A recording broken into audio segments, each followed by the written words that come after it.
Brandon Swanson, a 19-year-old college student, had just finished his first year at Minnesota West Community and Technical College when his life took a mysterious and terrifying turn on May 14, 2008. After celebrating the end of the semester with friends in Canby, Minnesota, Brandon began the drive back to his hometown of Marshall. However, sometime after midnight, his car veered off the road into a ditch near the small town of Lind.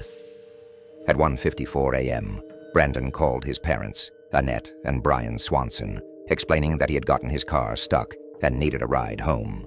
Though frustrated, he assured them that he was unhurt and walking toward Lind on a rural gravel road. For the next 45 minutes, Brandon and his father stayed on the phone as Brandon described his surroundings. Everything seemed pitch black, save for the distant lights of a town. As the call continued, his parents set out to find him, relying on his descriptions to locate him. Yet, when they reached the spot where Brandon claimed to be, he was nowhere to be found. Tensions rose as they drove back and forth, searching for him, while Brandon continued walking and reassuring them he was headed in the right direction. Despite the tension in their voices, Brandon seemed calm. However, at one point, just before 2:30 a.m., Brandon suddenly interrupted the conversation with a gasp, exclaiming, "Oh, Shasterisk, asterisk," and then silence. His parents tried calling him back several times, but no answer. The signal eventually cut out completely. Panicked, they contacted the police, who launched an extensive search that lasted for days. Authorities found Brandon's car, but no trace of him. Cadaver dogs, helicopters, search teams, and even sonar equipment were brought in, but not a single clue emerged. Theories surrounding Brandon's disappearance range from an accident to foul play or even supernatural causes. Some speculate that Brandon may have fallen into the Yellow Medicine River, but search efforts yielded no results. To this day, Brandon's disappearance remains a heart-wrenching and unsolved mystery. His last words, "Oh shit," echo in the minds of his family and investigators, leaving everyone to wonder. What did Brandon see or hear in those final moments before he vanished?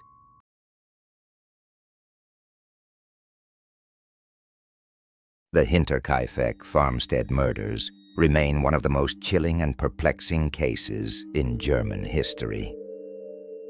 In 1922, Andreas Gruber, his wife Casilia, their daughter Victoria, and Victoria's 2 children were brutally murdered in their isolated farmhouse in Bavaria. The family lived on the outskirts of a small town, far removed from neighbors, making the events leading up to the murders even more sinister. Weeks before the massacre, Andreas Gruber noticed strange things happening around the property. He found unfamiliar footprints in the snow leading from the nearby forest to the house, but curiously, none leaving. The family began hearing strange noises in the attic, but despite multiple searches, they found no one. Even their keys went missing, but they brushed it off as just another minor inconvenience. On the night of March 31st, 1922, something horrifying happened. One by one, the family members were lured into the barn, where they were mercilessly struck down with a mattock, a sharp farming tool. The killer then went into the house and murdered Victoria's children, including the youngest, Josef, who was sleeping in his crib.